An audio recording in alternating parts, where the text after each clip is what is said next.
Brisbane have actually been such a joy to watch in the second half of the season. That self-belief that we can just do it from anywhere.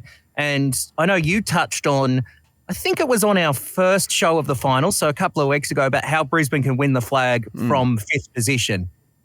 Is this, as two ex-captains and two people that obviously have a massive connection with the club, has this been one of the more fun and enjoyable times to be a Brisbane Lions supporter and associate yourself with that club? Because every time you watch them, you can't help but smile. Oh, yes, after that initial 8, 9, 10 weeks of the season. The second half of the season, yeah. Yeah, so once they got embarrassed in Canberra against GWS, and it's almost since that time, and it's probably against expectations. You think, well, they're going to struggle now, which I think is a great sign of their resilience to get back up and going and be competitive. But yeah, that roll the dice, and you hear them talk about it. Yeah, on the banner, believe, and just the way they're having a crack and the way everyone contributes. And I think Dane Zorko, he deserves All-Australian. He's been enormous because, and as it was typical of the weekend, missing targets, and that's probably been a bit harsh. He missed a few targets, but he keeps going for them. Yeah. Then starts hitting them, and away they go. And I think that's where you sort of sit back and smile. And absolutely, I had them tipped at the start of the finals to win the flag. But that was still with the caveat, though, they've got to grab their moments, which they hadn't really done, I didn't think, but they've done that now. So absolutely, I'm all in. Four prelims in 5 years as well, I think it is now. It's enormous. They've been huge, and I think we spoke about on this show potentially look to next year and coming back bigger and better when they were in that form slump. And I think even Chris Fagan admitted going in the game, if you had said they were in a prelim, he would have almost laughed at you. And now they're in a grand final.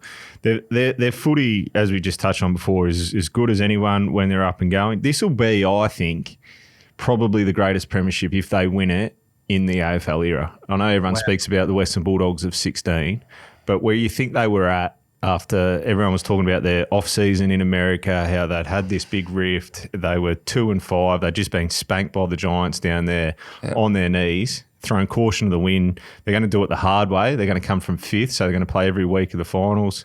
I think it's up there with the AFL era best premiership if they are to do it on Saturday afternoon. I think that's a great call. And if you go into our YouTube channel, I'm pretty sure there's the clip of you two talking about what's wrong with the Lions after that GWS game. Tom, I'd love to get your thoughts on Chris Fagan. Now, obviously, he was only your coach there in your last season at the Lions, but it's so obvious that the players love him and want to play for him. Were those signs obvious when he started at the club? Because, I mean, when he arrived, Brisbane was on its knees. Yeah, absolutely. I think he took over a fractured footy club that needed a lot of remakings. I think David Noble was important to that as well. I think him and Fags came in. And for me personally, I can only speak to my experience. He was exceptional. I'd sort of my history, and I was sort of at a crossroads, and he made me fall back in love with the game of footy and what it was about. And he's big on family. He's big on just doing the little things. And he wasn't, and I'm not sure what he's like now. He might be a bit more tactical, but tactics weren't really a thing. It was about building and building the environment correctly. And he knew that it was hard times there. We'd been at the bottom, couldn't find our way out, and he just came in, took over, really, really strong. And from then, I think we won the wooden spoon that year, but it was a really enjoyable year, and we started to build a bit of momentum. And yeah, I can't speak highly enough of Fags and what he's been able to do. And I think holding the Premiership Cup up would be a great reward for him. Yeah, and as you said, part of it was turning things around, changing the culture in the club and retaining talent. So I think you went 5 wins in his first couple of years, but started to retain talent, started to attract talent. Yeah. And then if you got players like Lachie Neale wanting to come to the club, I mean, that's a big endorsement of what you're actually building. So no, it's exciting times for both teams, both enormously talented, been around the mark for a few years. And to get the two losers of the most recent grand finals up against each other to grab a flag, that's huge. And Longmire, his record at Sydney's incredible. Oh, it's ridiculous. They just don't fall away. They had that one year, I think it was a COVID-affected year. He spoke about it, I think, in his press conference after the game.